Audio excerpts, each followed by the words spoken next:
Hey, hi guys, welcome back to my YouTube channel again. Kembali bersama saya Jordan Junior di sini. Nah, saat ini saya akan menjelaskan bagaimana mengidentifikasi kekhawatiran utama dalam audit transaksi ekuitas pemilik. Yang pertama itu terdapat perbedaan utama antara audit ekuitas pemilik pada perusahaan terbuka dan perusahaan tertutup. Nah, pada perusahaan yang tertutup itu biasanya hanya terdiri atas sedikit pemegang saham saja, sehingga hanya terdapat sedikit transaksi selama tahun berjalan. Nah, satu-satunya transaksi yang termasuk dalam bagian ekuitas pemilik adalah perubahan ekuitas pemilik atas laba tahunan atau kerugian dan pengumuman dividen. Nah, perusahaan tertutup itu juga jarang membayar dividen, dan auditor tidak banyak menghabiskan waktu untuk melakukan verifikasi ekuitas pemilik, meskipun catatan perusahaan tetap harus diuji. Oke, nah,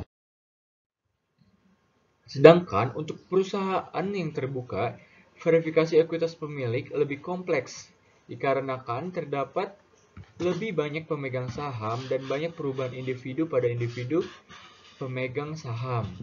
Nah, di sini ada transaksi-transaksi ekuitas pemilik yang mungkin terjadi adalah perubahan ekuitas pemilik disebabkan oleh laba atau rugi tahunan serta pembagian dividen. Nah, tujuan dari pemeriksaan auditor terhadap ekuitas pemilik adalah untuk menentukan apakah yang pertama struktur pengendalian internal terhadap modal saham dan dividen yang berkaitan mencukupi.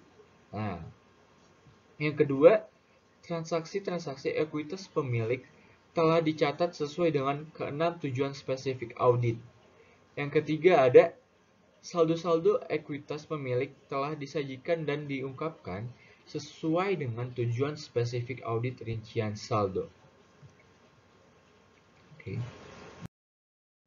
Nah, di sini adapun pengendalian internal yang penting dan diutamakan oleh auditor adalah sebagai berikut. Yang pertama ada otorisasi yang memadai untuk transaksi, yaitu transaksi material dan harus disetujui oleh Dewan Direksi. Nah, berikut ini yang memerlukan otoritas khusus itu adalah penerbitan modal saham, kedua ada pembelian kembali modal saham, ketiga dan itu adalah pengumuman dividen. Nah, selanjutnya yang kedua di sini ada pencatatan yang baik dan pemisahan fungsi. Ketiga, petugas dan agen pemindahan saham yang independen. Nah, perusahaan yang mengeluarkan sahamnya di pasar modal diharuskan menggunakan petugas catat bebas sebagai suatu alat pengendalian untuk mencegah pengeluaran sertifikat saham yang tidak sah. Nah, selanjutnya di sini ada hal yang penting dalam audit terhadap modal saham dan tambahan modal disetor. Yang pertama ada seluruh transaksi modal saham yang ada telah dicatat. Nah, yang dimaksud sini adalah kelengkapan. Nah, tujuan ini tuh dapat dicapai jika digunakan jasa pencatat atau agen pemindahan saham. Nah, di sini auditor dapat meminta konfirmasi mengenai transaksi modal saham dan mengenai nilai transaksi tersebut. Yang kedua ada transaksi-transaksi saham yang dicatat telah diotorisasi dan nilainya tepat. Nah, dimaksud sini adalah keberadaan dan keakuratan. Nah, keberadaan di sini maksudnya biasanya diuji dengan memeriksa notulen rapat Dewan Direksi. Ketepatan nilai transaksi saham yang dilakukan secara tunai dapat diverifikasi dengan meminta konfirmasi tentang jumlahnya kepada agen pemindahan saham dan menelusuri jumlah transaksi saham yang ada ke dalam penerimaan uang.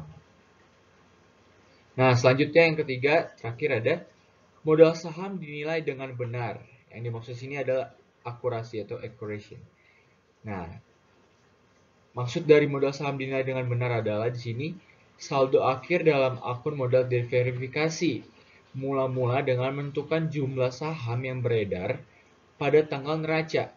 Nah, konfirmasi dari agen pemindahan yaitu merupakan cara verifikasi yang termudah.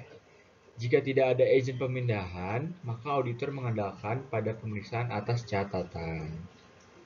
Oke guys, sekian video penjelasan yang telah saya sampaikan kiranya bisa menjadi tambahan untuk ilmu yang kita dapat. Maaf jika ada kata-kata yang kurang berkenan. Kiranya Tuhan memberkati kita semua. Amin.